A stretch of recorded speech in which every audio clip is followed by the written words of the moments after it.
El Club Deportivo La Alcora Infantil cerró el pasado 23 de mayo su participación en la categoría preferente, en el encuentro disputado frente al Club de Fútbol Benicarló. El partido supuso el final de una temporada exigente en la que el conjunto ha competido en una de las ligas más exigentes del fútbol base valenciano. Tras el ascenso logrado la campaña anterior, el equipo afrontaba el reto de consolidarse en una categoría de alto nivel competitivo. A lo largo del curso, ha tenido que medirse a rivales de gran entidad, lo que ha supuesto una experiencia de gran valor formativo tanto para los jugadores como para el cuerpo técnico.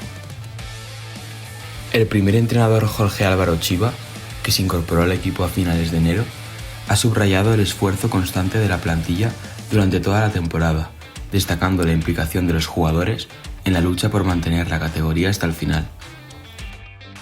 A pesar de no haber logrado la permanencia, la temporada deja un balance positivo en términos de aprendizaje y desarrollo, consolidando valores como el esfuerzo, la resiliencia y el trabajo en equipo. El club cierra así una etapa que refuerza su proyecto formativo y sienta las bases para futuros retos.